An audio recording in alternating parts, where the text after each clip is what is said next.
Hi everyone, it's Peter from PS Sound, and this video is going to be a short one where me and Lee from Platinum in Car, we are going to talk about micro precision speakers. The video was shot sometime in the middle of the summer, and actually I forgot to share it with you guys, so sorry for that. I had a day with him when we could just spend time together, we could test drivers, compare them and see their limitations, what we can do with them. Yes, we were only using the demo wall in my workshop, but still it gives a really good idea about what the drivers are capable of. If you want to see what they sound like, then you have to go to my playlist where you can see teaser and demo video playlist where we built many cars with micro precision speakers, and I can only recommend them for audiophiles because they sound beautiful and they have really great value. Quite many of their drivers are really sensitive, really musical, but it's really not about trying to sell these drivers to you. It's rather about showing another brand to you, because I know many people don't know this brand, even if this brand has been around for many decades. So check out this short video, it's really useful. Also go to description and there's going to be a link there for a video I shared 2 months ago. If you go to the very end of the video, then you will see a short video when I managed to record one song played through the Z-Line speakers. It's not supposed to be used as a demonstration how good the speakers are, it's just for inspiration, because I know people like to listen to video recordings. But you can also check out our playlist where we have many cars that we shared from the last 2 years projects. And yes, this brand deserves a bit more spotlight. So this is the reason for this short video, so please enjoy it. And you can also check out the link to the web shop, then you can have a bit more information about the drivers. So have fun, and I'll see you in the next one. He's in such a rush that he didn't even allow me to take any video of it. There you go, then take it out. People can see what this driver is about. Oh, poof. Careful with that thing. Exactly. So Lee popped down, so we could have a bit of a play and get a better idea about what the difference is between 5 Series, 7 Series, and the Z-Line. So this is not the Z Studio, this is the Z-Line. Go on then. So what can we know about this beautiful thing? It's great. Buy them. Buy lots. Well, it's the same basket, different magnet, and same surround, but different cone. There you go. Put it side by side. Cone.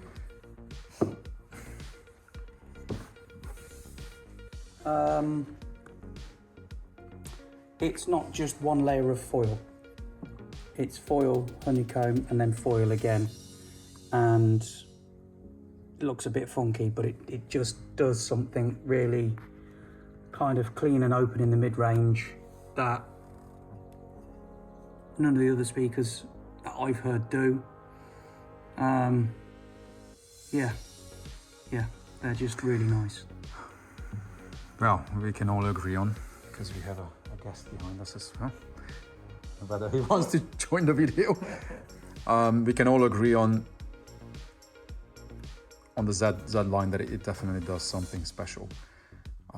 Especially in demo wall now in two-way, it's easy to make people read themselves. The weird thing for me is it opened up the soundstage as well, which I didn't think, knowing how good these are in a two-way as well, with the 7 Series tweeter, which is one of my favourite tweeters.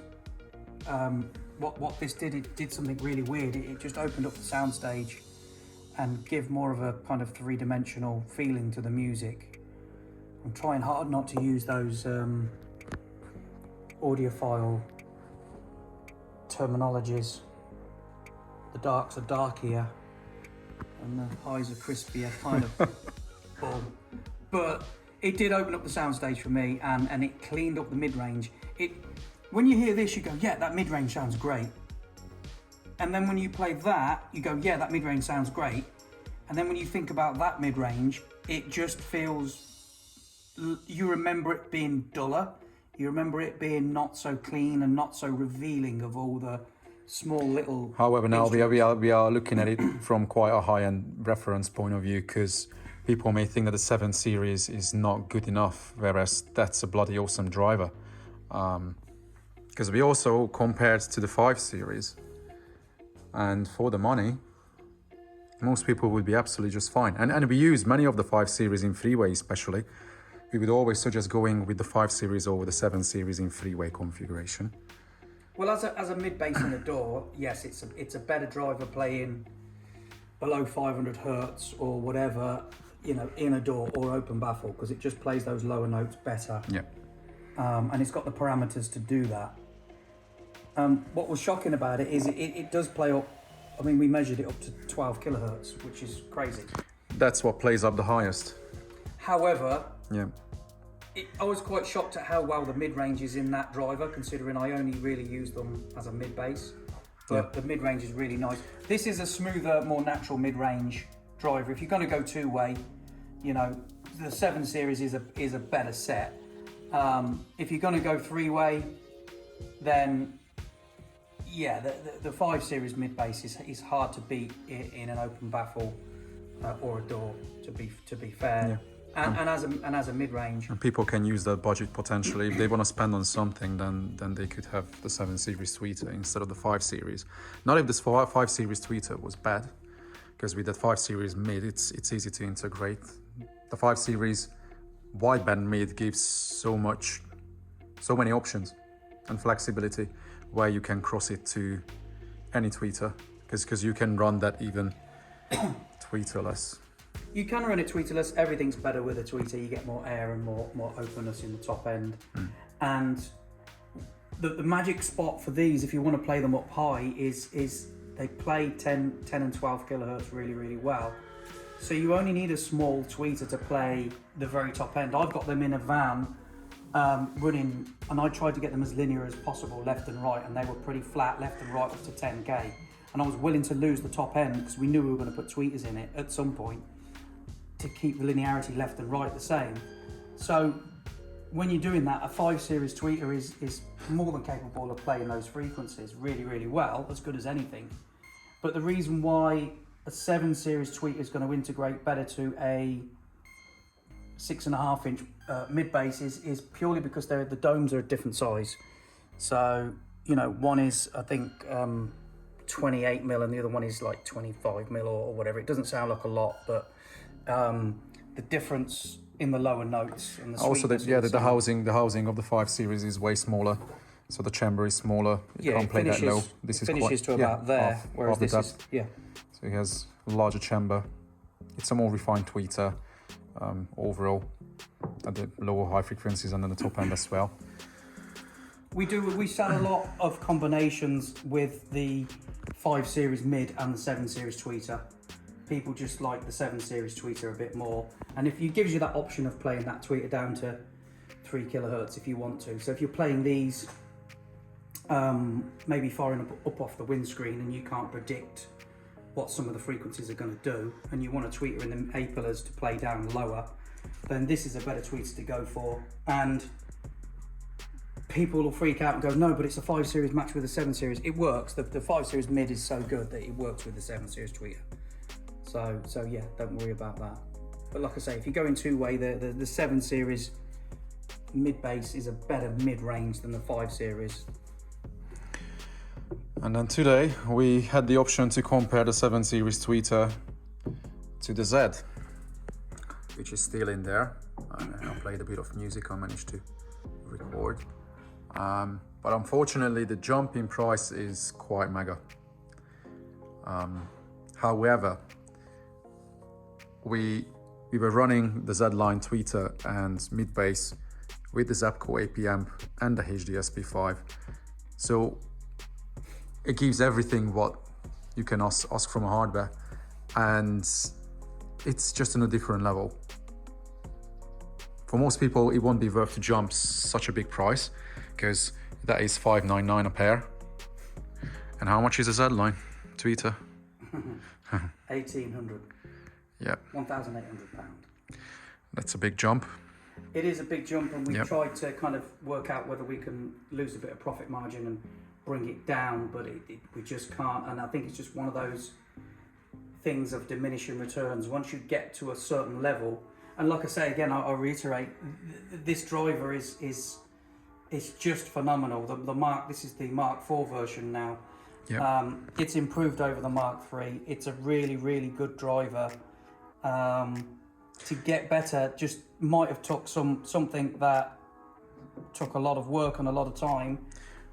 For some people in UK, this brand may be new, but I mentioned it before as well when I showed my new workshop, that these speakers have been around for what, 20 years? And audiophiles in car audio know micro precision. If someone doesn't know it, then they have to do a bit more research.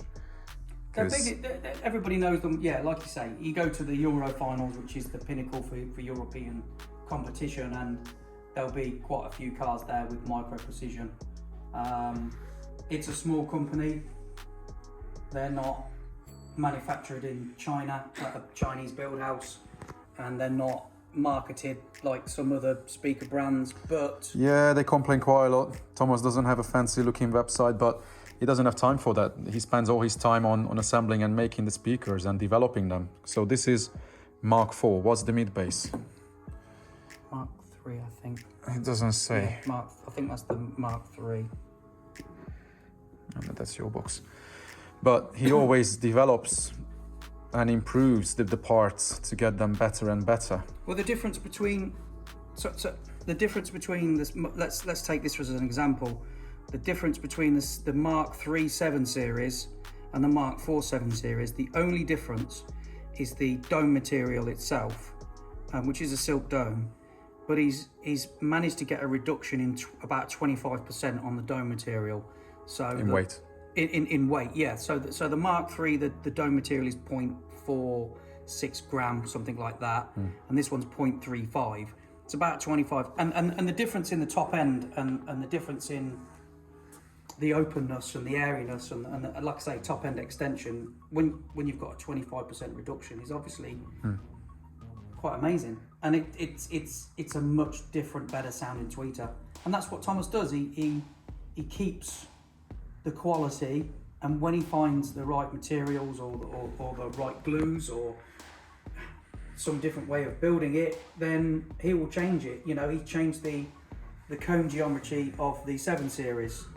You know, he's changed the magnet of the 5 series mid-range, I think 2 or 3 times now to get a stronger magnet to give it more control and allow it to play. Yeah, whenever we install them, yep, we can struggle. If you have any steel close to them, then you have to be very careful. Those mids are crazy. But even in the 5 series mid bass, I showed it to people before, the magnet is tiny, but it's very strong. You wouldn't expect it to be that strong from that size. It's kind of like when people say, haha, such a tiny little magnet. Yeah, you don't know that's a neodymium. That's not a neodymium, but it's very strong. And these drivers just work. And they sound so good. Now we had the Z line, and I'm waiting for my Z100 mid over there. These enclosures are prepared for that. So I will have the 7 with the Z100 and the 7 tweeter until you screw me up. You should just go full Z. Exactly. And then make another enclosure for the 7 series and just there you go. Have a 3-way set. Yeah, 3 separate sets. Yeah, there you go. we have space. I just have to figure out how I can switch between setups, because now it's pretty easy to switch between the HDSP5 and the 6-channel AP and the 8-channel digital amp. And many people who've heard it already, they've been very surprised what you can get with that tiny little digital amplifier running full 3-way 5 series and a sub under the bench. Well, which cost exactly the same as nearly the HDSP5 on its own. Well, I'm a little bit annoyed and a little bit shocked that Peter hasn't actually tuned the 5 series 3-way. Not yet. He's basically just put basic crossovers on, and everybody that's heard it have been gone, wow, I want a set of those, they sound great. And he's not even tuned it yet, so he's going to pull his finger out and actually put a tune on long. Yeah, when we have time, we may do a bit of that today. Yeah. But that's the beauty of it. When a speaker works, you don't have to do crazy magic with it. You just hear the detail out of it. You hear the dynamics. It's just there. When you have shit speakers, you have to work hard. I didn't. I just put it in, basic crossovers, You know, between mid bass and mid, I had a 200 hertz crossover, which is fairly low, but for demonstration, it's easy. I even showed the 5 Series wideband to people running full range. They didn't want to believe it. Like, literally, no filters, how low it can play and how high it can play from a 3-inch driver. And that tells something to people if they want to have a wideband application, that these drivers are capable. The good thing about this setup is yes, you're going to need a lot less EQ than you do in a car, which is great. Crossover points are going to be key to how you set this up with a minimum amount of EQ, but they're going to show the drivers to their full potential. And this amp as well, with the DSP inbuilt, it's quite remarkable how much power that kicks out. And again, the speakers are efficient as well, so you know it helps. It's a really good combo having that Zapco amp DSP inbuilt with the 5 Series, because it works. It's not mega money. What we were saying earlier for how much that is with the subwoofer, it's a hell of a system. It's a hell of a system. It's a complete system, isn't it, at the end of the day? And people say that, you know, that's 80 watt per channel, bridge 240 watts, because that can be bridged. And 240 may sound like it's not much for a sub, but then what's the difference between 240 and 480? We know, 3 dB. That's not a big difference. You can do that with a more sensitive sub. That's why I don't have an 8-inch sub there, just because, it's a low powered amp. And for this setup, an 8-inch sub is enough. I have a 13-inch sub with it. And that's way more sensitive than an 8-inch sub. And with that, I have plenty of headroom over the freeway from that tiny little amp. And you don't have to max it out, you don't have to pump it. And in a car, especially where you have cabin gain from a trunk, if you put the sub there, it's enough. And it sounds good for the money. You know, that freeway amp sub, depending on what sub you have, but I have the JL W3, the 13-inch version. It's like 2.3K all in all. It's not mega money. Between two and a bit £1,000, you can have a complete system of high quality on everything. Yeah, easy to install, one power cable, one fuse at the front of the battery. You don't need distribution, you don't need wiring, you don't need RCAs, it's all built in. You save hell of a lot on that. If you get it done with the shop, less installation time, less cost. And you don't need an amp rack, you can put that anywhere. And people would be surprised. Yes, there are people who complain about digital amps. Fair enough. Yeah, then go for that, you know, and go with the Z-line tweeter and mid and the mid bass. There you go. You just spend 10K on speakers, amps, and DSP. But then something for something. Quality cannot come on a low price. I can't think of something around about the two grand mark that would beat the quality, sound, and output of that amp, DSP, and those speakers. It just works. And you know, you can prove it with this demo wall. Yes, a car's going to give you a different environment, but we can deal with it. You need the right install, right tuning, done. It's not magic, but for an installer, it's an easier life to start with the good equipment. Because we could put it against Helix V8, we use plenty of that, and that's a great amp as well, but you can't bridge it. So instantly you need a monoblock or a dual voice core sub. You are pretty limited on dual voice core subs, what you can have with a V8. And I don't feel that the amplifier is that capable of running subs. Not even the P6, you need a monoblock for those amps. You just don't have that level of control on the sub. the problem is a lot of dual voice core subs tend to be balls to the wall, need 5, 6, 7, 800 watts, massive magnets, massive surround. Whereas if you're after an SQ system, with the way that those 5 Series play, you need a subwoofer that's an old school design, a light cone, small surround, average size magnet, sensitive, and it will play way more musical, and 240 watts is going to cover it without a problem. Yeah, that's why I started to use the JRW3, because it's a good sounding range. They have anything from 6.5 up to 13-inch. They have 2 ohm, 4 ohm versions. They all work in small sealed, so they are musical, tight, and they are not expensive. It's kind of like a no-brainer with this combination. Some people have already had these and they are more than happy. And if they are not happy because they have crazy reference levels, then they can jump and get deep in the pocket. Yeah, but we've It is spent what it quite a is. lot of time today listening to different drivers, and that combination for the money, again, you've got to look at diminishing returns. You know, you want a better tweeter than that, you're going to have to pay at least double the price. Once you get to that level, to get a tweeter to sound better than that, you're going to have to double, if not triple, the price, and that's that point of diminishing returns at the end of the day. And Yeah, and it requires hardware as well. Because yeah, the better the speakers are, the more problems they can show with the hardware. Yeah, we had these, the black version in Chris's TT, and they were very nice. But then, yeah, with the TT we fell for the German brand. And we are happy with it, but it doesn't mean we were not happy with that. It was great. It sounded very good. It would be good to jump back and just to see now with the amplifiers and DSP Chris has what the Z-line would be. It's definitely a very musical speaker. That's for sure. yeah. I mean, is one better than the other? We don't know. They've both got a very different tonality. Oh, that's the 7, sorry. Yeah. We're talking about the Z-line, the big baby. It looks pretty much the same, so don't worry too much. Yeah, we about take it out in a second and people can see it, Yeah. what the difference is. But it's been a beneficial day, that's for sure. Get a bit more familiar with the drivers, what they are capable of. Yes, it's a demo wall. We know the limitations of that, but still, we could hear the differences in speakers and hardware. Here we go. It's out of the wall. Yeah, you were right. They look pretty much the same.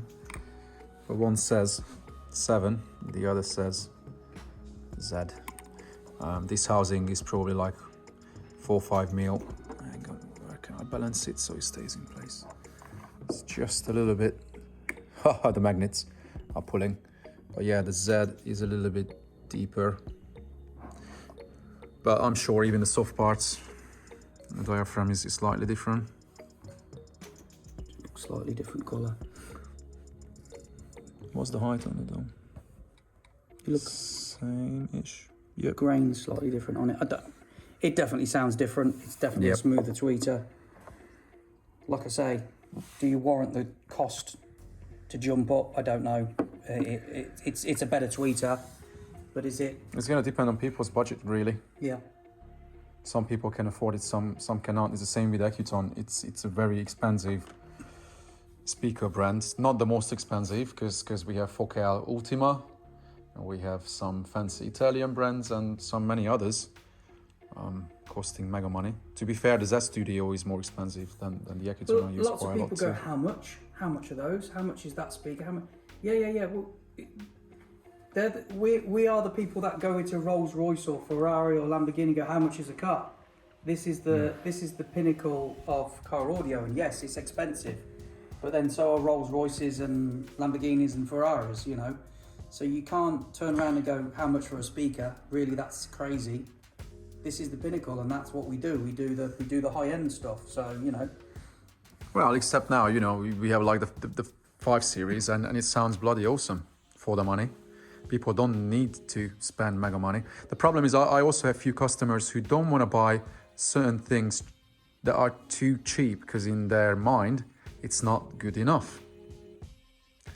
Instead of just trusting us, telling us what they need, what their budget is, and then squeeze in the best equipment we can within the budget, the best amps, DSPs, speakers to get the best out of something. But some people are so insisting on, no, I gotta have that because it's more expensive, so it's better. Which is crazy. I had a customer ring me up for a 3-inch wideband, a good 3-inch wideband, and I said, yeah, 5 series. He said, how much is it? I went 349. He says, you got anything more expensive? I said, not really. I said, but there's not a lot out there that can beat it. He said, well, we've got a car running these off a $4,000 amplifier. Yeah, in their mind, that's not the right way to do it. But they sound amazing off a $4,000 amplifier. Yeah, okay, it's a $4,000 amplifier and not a lot of people are going to do that. Yeah, but that thing sounds good from even that. Yeah. And to be fair, even that thing does magic. That's why I want to build my Mrs. car with that amplifier, that lineup and the sub, so people can jump in and hear a cheaper setup Not because I'm interested in selling cheaper equipment, but it works. They have to experience it. And they can jump in the Honda, then there you go. That's They're selling cheap. They're selling cheap stuff that doesn't work, and they're selling. This isn't cheap because a lot of people, yeah. you know, this is just under £1,000 for a three-way. That's not cheap. But yeah, it's cheap in terms of, yeah, when we talk about 10, 20 grand speakers. Yeah. Then it's cheap. Yeah. But when someone is a starter in this game and wants to buy something decent, they have to be realistic. If you want a freeway plus sub plus amplifier DSP, you need minimum 2.5 grand just on new equipment, at least. And you don't necessarily have to fall for the mainstream brands. Oh, I don't even bring it up because people know certain brands I don't like. But yeah, that's where it starts. If you want something fancier, then easily doubles, triples. Then yeah, it's big money. But yeah, if you want to hear cars built with these, get in contact with Lee. You can also pop down to me. I can show you a few different options, even here on the demo wall and in cars. Then you can hear good sounding systems, not just flashy looking installs. Because I always say, make it sound good first. Then if someone has the budget to make it look good, I'm fine, do it. All right, we finished this here, guys. Hopefully you are still with us. Feel free to share this video because not many people know about this brand, Micro Precision. Check out description. I will have a link to the page and to my page as well. Then you can see this product, and hopefully we can share more geeky car audio stuff with you. This is it. Take care.